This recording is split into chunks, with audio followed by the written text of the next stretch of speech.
What's happening, people? It's the homie Smitster 400, one half of Straight Off the Ave. Shout out to my co-host, Mr. Dubbins. And this is Smitster Reacts. And what I got for y'all right now, man, is the homie Mark Curry speaking on the rumor that Diddy and Usher were involved. He's speaking on whether or not they were involved. So, without further ado, we gonna get in here and we gonna react at the end, man. Tap in with me. Shout out to the subscribers and everybody who's tapped in for the first time. Go ahead and subscribe, man. Like, share, comment, subscribe. We getting it popping. Let's go. Yeah, there's a price to pay for fame, that's for sure. It's You know, For sure. yeah, it's a lot of to be famous, man. Is dangerous. I think that's the reason why. Oh, it's real dangerous nowadays to be famous. It's not the same. Fame. These past few years have been really horrible for famous people, man. Maybe the past 5, 6 years, 7 years or something. It's been bad for famous people. If you're famous, you really got a big target on you. It's horrible. Yeah, and then that's why we look at the things and we say like when people the idolatry, and we say a lot of I don't want to be an idol because so many people fall. You see idols fall. You be like, I don't want to be an idol because I don't want to fall. So only thing you see, all of these famous people is just they're losing their lives, man. People are dying to be famous. Right. Right. You know. Well, one more question before we get off of the whole Diddy situation. A lot of people are wondering about Usher living with him when he was a kid. Did you ever see him and Usher around each other? Yes.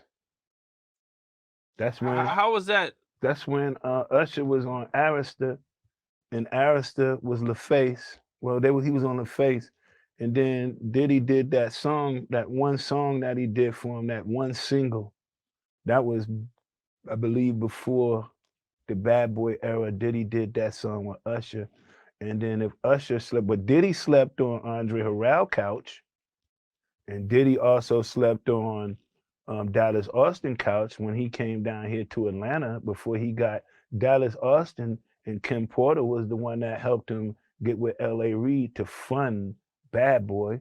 So when he came down here from New York, he often would be around Dallas. So he slept on couches.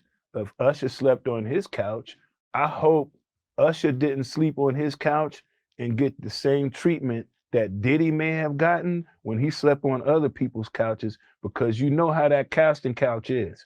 When somebody asks you to sleep on their couch, what they trying to do is demasculate you. mm. Like I'm trying to make you, I'm trying to sun you out basically. If you sleep on my couch, because if I had to sleep on somebody's couch and I was Usher, I'd be like, wait, why do I need to sleep on your couch? And I'm Usher. I can just go to the club and just go throw my hands in the air. 100 ladies gonna want to take me home.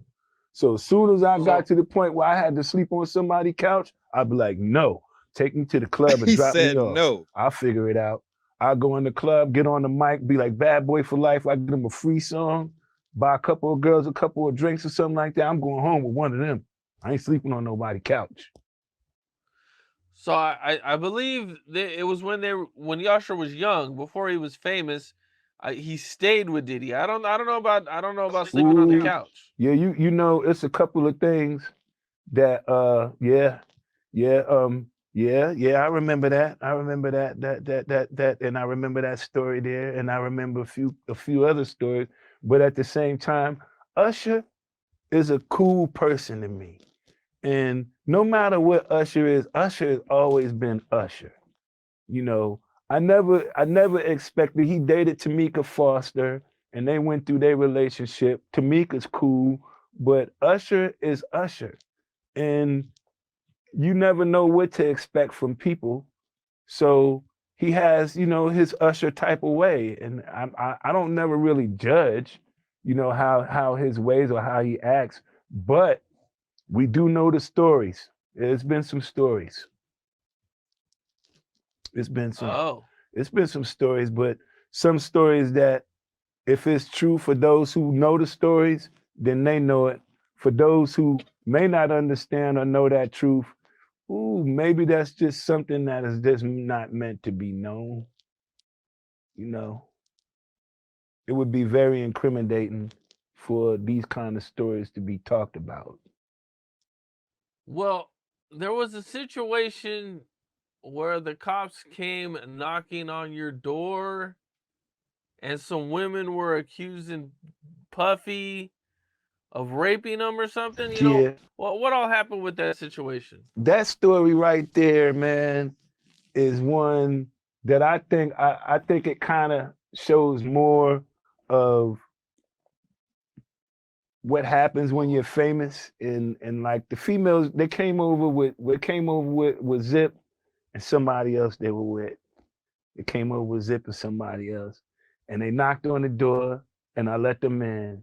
And then I went back upstairs because I'm like, I'm not, that's their party. I ain't got nothing to do with it. That's their girls. I ain't gonna be sitting here, you know. So I went back upstairs. It was Puff house. It was Puff apartment.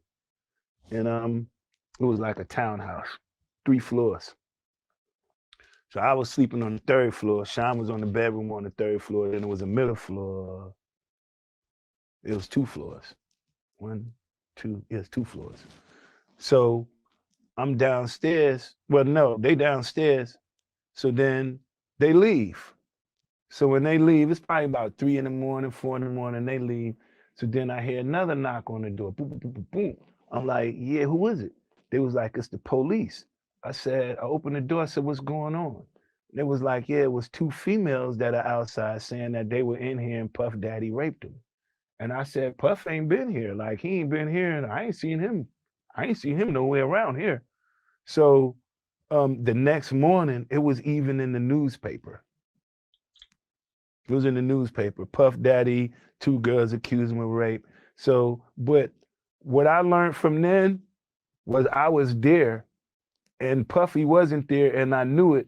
But for them to say that the allegations that he was there, that's what kind of makes me look at a lot of these cases that's going on now, where people are saying, oh, he did this to me or he did this to me. And when you look at it, like me personally, I'm like, you don't see these same allegations coming about basketball players or football players. It seems like they're targeting just entertainers. So I think there's a big attack on the culture, that they're attacking the culture. So starting off attacking how they're going about doing this, they're attacking a lot of the pioneers, the ones that are the leaders of the culture. And when I saw that case and I knew that, and then I started seeing more people come out saying he did this to them, it kind of like put me in the same, it kind of made me think just like the girls that was at the door saying that he did it and he wasn't there. So you have a lot of that. It just comes with being famous. You can even kiss a girl and she gonna say you raped her. A girl can have sex with you willingly and then turn around and say you raped her. They do this all the time. Sometimes they get emotional. They be like, I don't know why I did this. Or they start feeling embarrassed. That's not like me. I don't know why I did this. I was drunk. I was drinking. And they blaming everything they did off of being drunk or whatever it was or whatever they was on. And then you be like, yo, you know what? You knew what you was doing when it was going on. When we walked up in here, you took your clothes off. I didn't take them off of you. You took them off, and you told me that when I came into the room to let you know and wake you up. And that's just what I did, right? They'll turn around and say you raped them. Especially once they do something like that and they feel like, damn, I can't believe I just gave him my all, and I gave him my all with expecting that he would like me and feel like I'm wifey material and maybe want to have a relationship with me. And after they done gave him his all, they gave him their all, and then they're not winning. So that kind of that hurts females, especially after they done slept with you and they not winning. So you have a lot of them. So you have to be careful about how you sleeping with these females, man. That's why I kept my stuff in my pants. For real, I ain't going around. I'm keeping mine in my pants. Me too. That was my gift. I was like, once you get to see that, baby, you seen God. I was like, you ain't gonna Word. see God tonight. Taking him to the crib. I'm the same way, bro. I ain't finna just be slinging this good stuff all over the place. I'm bougie with mine, baby. You know what I'm saying? You have to earn this. You feel what I'm saying? But nah, the rewind, man. First of all, hold up. He started to talk about how um females could just say that this, that, and the third happened because they're upset about some ish when knowingly they walked into it. You know what I mean? And it was all what's the word? Consensual. You feel what I'm saying? So they could be having consensual situations, but then turn around and get mad and say it wasn't consensual. Now that's the downside of everything. But on the flip side, when you're talking about all the sick things that these individuals were involved in, like R. Kelly was pissing on chicks and all type of extra stuff, and they were very, very, very young. You feel me? Excuse me. So if we're going and we're talking about Diddy and how he was treating Cassie and how he was allegedly treating Cassie and all these other women, then it's kind of like he was kind of giving them some leeway, saying that they could just say that this, that, and the third happened, but at the same time, bro, you're also saying that he's a sicko, and you're saying that you're hoping that Usher wasn't on the couch like he was on the couch. What are you implying there? You feel me? But then he seemed a little surprised that Usher was staying with him because Usher was staying with Diddy because of the fact that his mother sent him there and he was going to Flavor Camp, whatever that is. That's weird. You staying with a grown ass man. Like, I'm not finna just send some, you know what I'm saying? What you trying to be his daddy? You feel me? Like, what is this? You really was being Puff Daddy, you feel me? I don't know. Grooming and whatnot, allegedly. Man, you know they was fighting over the Frosted Flakes. You know he said they was fighting over the Frosted Flakes. So it's a lot going on with that. But how y'all feel about this, man? Y'all think Diddy and Usher were involved? Y'all think that Usher should have been with Diddy that young? Sign off in the comments, man. Like, share, comment, subscribe, and let's talk about this. You feel me? And shout out to the subscribers. If you made it this far, you might as well subscribe. Go ahead, join the family. Let's go. What you waiting for? Let's get it popping. New content every day. You feel me? It's the homie Smitster 400 signing off, man. This has been Smitster Reacts. Once again, I appreciate all y'all. I'm out, man. Howie.